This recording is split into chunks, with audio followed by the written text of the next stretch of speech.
Sustainability represents the what, the where, and the how of what is caught.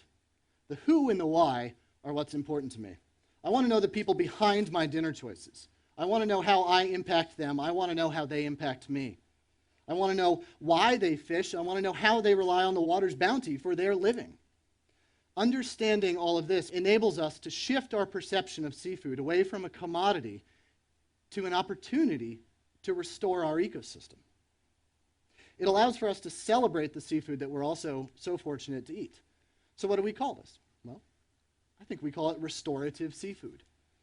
Where sustainability is the capacity to endure and maintain, restorative is the ability to replenish and progress. Restorative seafood allows for an evolving and dynamic system and acknowledges our relationship with the ocean as a resource, suggesting that we engage to replenish the ocean and to encourage its resiliency. It is a more hopeful, it is a more human, and it is a more useful way of understanding our environment. Wallet guides, a standard issue by lots of the marine conservation world, are very handy. They're a wonderful tool. Green, yellow, and red list seafood species. The association is very easy. Buy green, don't buy red, think twice about yellow. But in my mind, it's really not enough to just eat green list. We can't sustain this without the measure of our success really being changing the fate of the species in the yellow and the red. But what if we eat only in the green list? You've got pole-caught yellowfin tuna here. Comes from sustainable stocks, pole-caught, no bycatch. It's great for fishermen, lots of money, supporting local economies. But it's a lion of the sea. It's a top predator. Am I sitting down? What's the context of this meal? Am I sitting down in a steakhouse to a 16-ounce portion of this? Do I do this 3 times a week? I mean, I might still be in the green list, but I'm not doing myself or you or the oceans any favors. The point is that we have to have a context, a gauge for our actions in all this. And an example, I've heard that red wine is great for my health. The antioxidants and minerals, heart healthy. That's great. I love red wine. I'm going to drink so much of it. I'm going to be so healthy. Well, how many bottles is it before you tell me that I have a problem? Well, folks, we have a protein problem. We have lost this sensibility when it regards to our food, and we are paying a cost. The problem is we are hiding that cost beneath the waves. We are hiding that cost behind the social acceptance of expanding waistlines, and we are hiding that cost behind monster profits. So the first thing about this idea of restorative seafood is that it really takes into account our needs. Restorative seafood might best be represented not by Jaws or by Flipper or the Gorton's Fisherman, but rather by the Jolly Green Giant. Yeah, vegetables. They might yet save the oceans. Sylvia likes to say that blue is the new green. Well, I'd like to respectfully submit that broccoli green might then be the new blue. We must continue to eat best seafood possible, if at all. But we also must eat it with a ton of vegetables. The best part about restorative seafood, though, is that it comes on the half shell with a bottle of Tabasco and lemon wedges.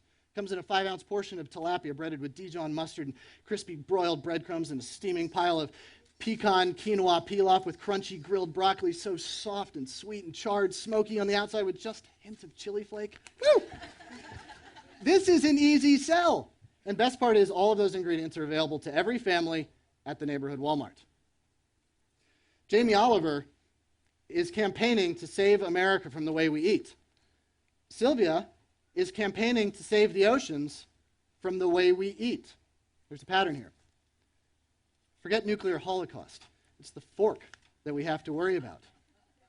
We have ravaged our earth and then used the food that we've sourced to handicap ourselves in more ways than one.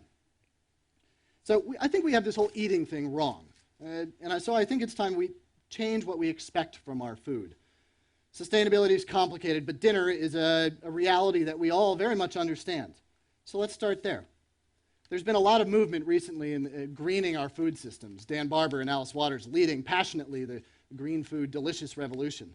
But green foods often represent a way for us to disregard the responsibility as eaters. Just because it comes from a green source doesn't mean we can treat it with disregard on the plate. We have eco-friendly shrimp. We can make them. We have that technology. But we can never have an eco-friendly all-you-can-eat shrimp buffet. It doesn't work. Heart-healthy dinner is a very important part of restorative seafood. While we try and manage declining marine populations, the media is recommending increased consumption of seafood. Studies say that tens of thousands of American grandmothers, grandfathers, mothers, and fathers might be around for another birthday if we included more seafood. That's a reward I am not willing to pass up. But it's not all about the seafood. It's about the way that we look at our plates.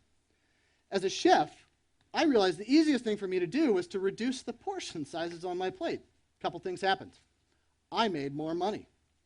People started buying appetizers and salads because they knew they weren't going to fill up on the entrees alone. People spent more time engaging in their meals, engaging with each other over their meals. People got, in short, more of what they came there for, even though they got less protein. They got more calories over a course of a diversified meal. They got healthier. I made more money. This is great. Environmental consideration was served with every plate, but it was served with a heaping mound of consideration for human interests at the same time. One of the other things we did was we began to diversify the species that we served. Small silverfish, anchovies, mackerel, sardines were common.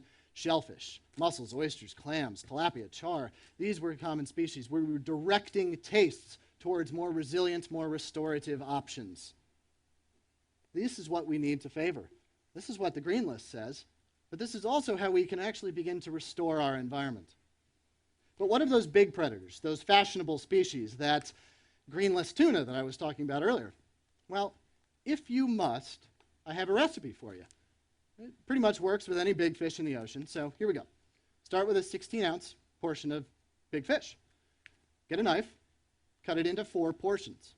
Put it on 4 plates, mound up those 4 plates with vegetables, and then open up the very best bottle of Burgundy you have, light the candles, and celebrate it. Celebrate the opportunity that you have to eat this. Invite your friends and neighbors over, and repeat once a year, maybe.